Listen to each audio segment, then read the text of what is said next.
आसीन मास मधुरी गण दिवस आई पावन रे।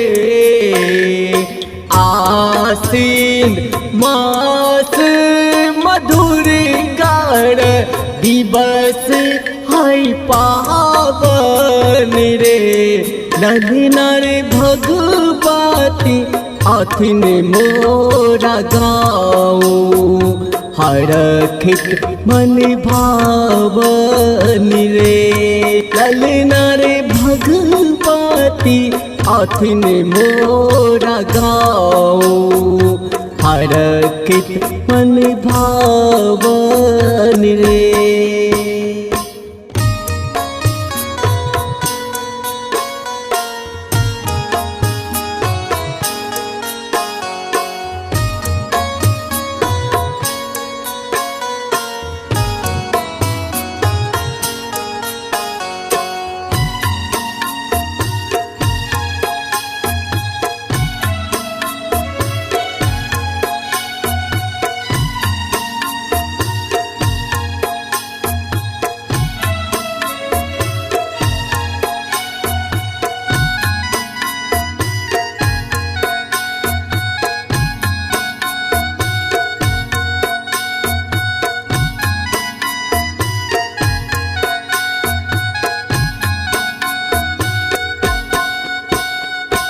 आने गए गोबर के लौटाओ ताही पर अरिपन पीठार के। आने गए गोबर के लौटाओ ताही पर अरिपन पीठार कहे। नर गंगा जल भरल अछि कलश मातरस लेठार है। ललनार गंगा जल भरल अछि कलश मातरस लेठार है।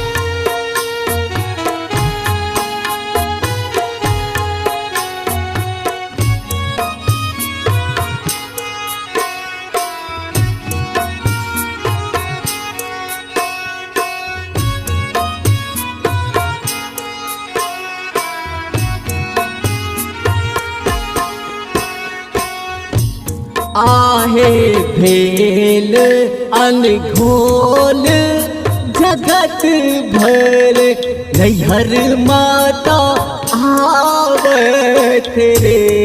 आहे भेल अनघोल जगत भर नैहर माता आवत रे।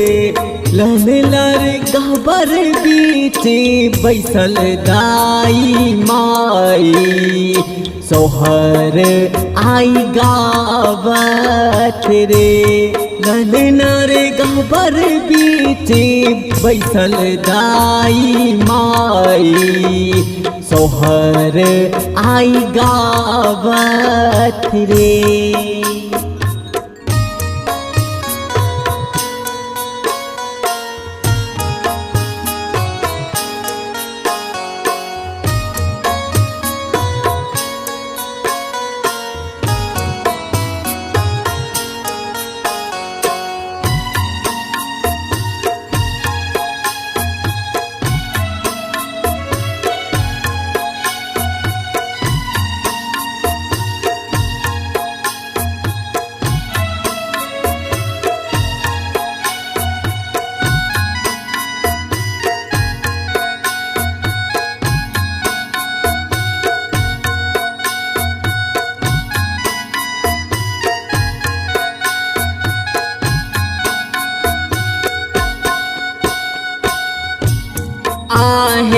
कष्टक अंधकार मिटेती मैया अपन ज्योति सहे